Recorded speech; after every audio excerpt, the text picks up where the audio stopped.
Now for more on the battle to contain the disease, we're joined by Gavin MacGregor-Skinner. He's with the Disaster Medicine Institute, where he's director of the Global Biorisk Advisory Council. So what do you think we've learned so far, just in the last few days as we've seen this virus move? And given the stage of where things stand at the moment, what you're seeing in China and beyond, what do you make of the response? We've seen governments around the world move very quickly, Elaine. This is unprecedented. We haven't seen this before. But we've also seen that lack of information, that lack of communication of risk that we should be doing much better with. What do you suggest in that situation? You have, in your past, in your career, advised governments, worked with a response when it comes to Ebola, is that correct?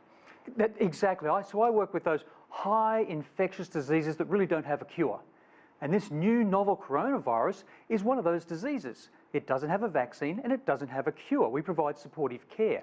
Now, where we get ourselves into a little bit of, and make it more challenging, is that governments around the world will produce guidance, recommendations on pieces of paper or on the internet, and they post it on websites. And then they rely on every day on people within the community to actually be able to find that specific piece of information if they have access to the internet.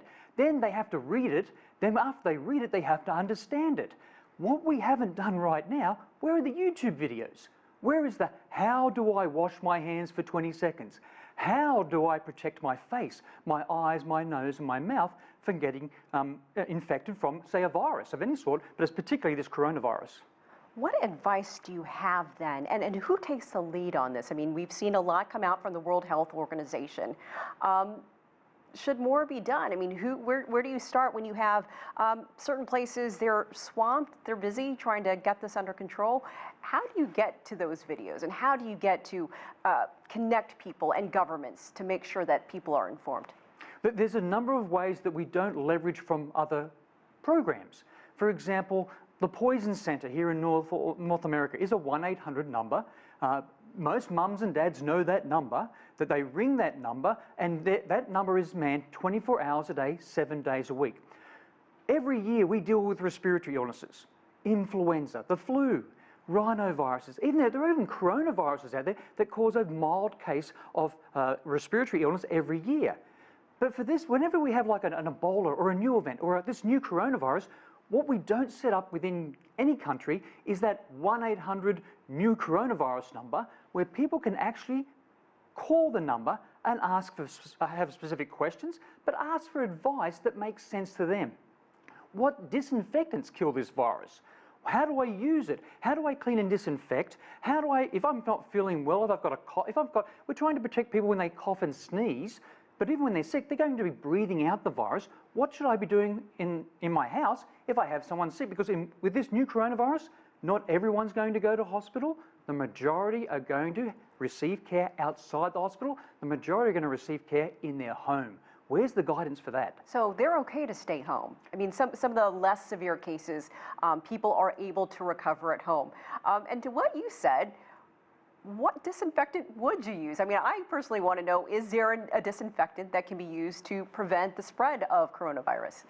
In all countries around the world, there is usually a government agency that has to approve disinfectants for use in hospitals, disinfectants that kill germs. Because we see a lot of spraying happening. Yes, so here in the US we have the Environmental Protection Agency, the EPA, and we call these EPA registered disinfectants.